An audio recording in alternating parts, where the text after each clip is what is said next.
संत शिरोमणि रविदास के जन्मोत्सव पर झोझो की अंबेडकर कॉलोनी में हर्षोल्लास के साथ जन्मदिन मनाया गया। इस अवसर पर गांव के वयोवृद्ध पूर्व एसएचओ कबूल थानेदार को विशेष रूप से सम्मानित किया गया। उपस्थित सभी जनों ने सर्वप्रथम संत शिरोमणि रविदास जी के चित्र पर पुष्प अर्पित कर पूजा अर्चना की। तदुपरांत सभी ने उनके कार्यों की सराहना की। मुख्य अतिथि पूर्व एसएचओ कबूल थानेदार ने कहा कि संत रविदास जी सच्चे ईश्वर भगत थे। वह समाज सुधारक के साथ साथ कवि भी थे। उनकी वाणियां आज भी प्रासंगिक है। उनके द्वारा रचित वाणियां आज भी गुरुवार ग्रंथ साहिब में संकलित हैं। उन्होंने संपूर्ण समाज में समानता के लिए कार्य किया।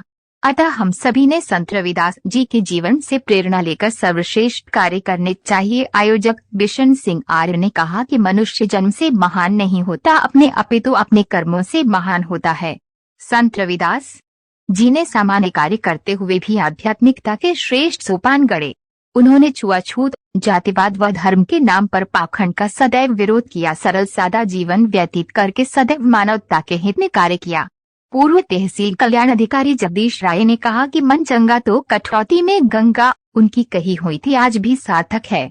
हमें मन की पवित्रता को ध्यान में रखकर राग द्वेष से ऊपर उठकर सबके हित के लिए काम करना चाहिए।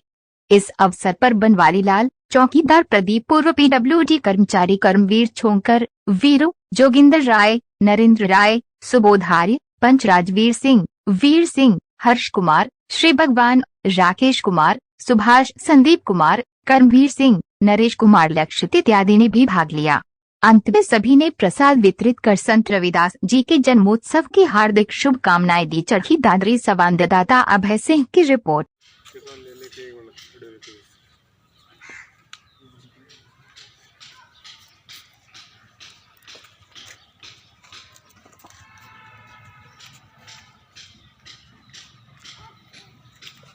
युग प्रवर्तक संत रविदास जी की जयंती पूरा अंबेडकर परिवार हम सब मिलकर के ग्राम झोझो के पावन पवित्र स्थान पर मना रहे हैं।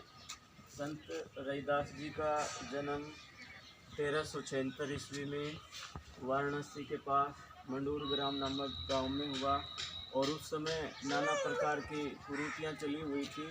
संत रविदास जी ने सर्व समाज के कल्याण के लिए एक ईश्वर की बात कही। वो एक ईश्वरवादी थे, एक ईश्वर को मानने वाले थे और धर्म के नाम पर जितने भी प्रकार के पाखंड थे उनके खिलाफ इन्होंने अपनी आवाज़ बुलंद की और इन्होंने कहा कि कोई भी काम है वो छोटा नहीं होता, इंसान अपने मन वचन कर्म से बड़ा होता है। और एक सामान्य काम करते हुए, जूता बनाते हुए उन्होंने भगवान की वो वाणियाँ लिखी। आज भी जो गुरु ग्रंथ साहिब है उस गुरु ग्रंथ साहिब में संत रविदास जी की वाणियाँ हैं। और जिस प्रकार से परम आदरणीय सच्चे साहब कबूल साहब ने बताया कि मन चंगा कटौती में गंगा। अगर मन पवित्र है तो सब कुछ पवित्र है। धर्म के नाम पर हमें तिलक, जनेऊ या और कुछ करने की आवश्यकता नहीं है, अपने मन को पवित्र करने की आवश्यकता है और वो प्रमाणित किया।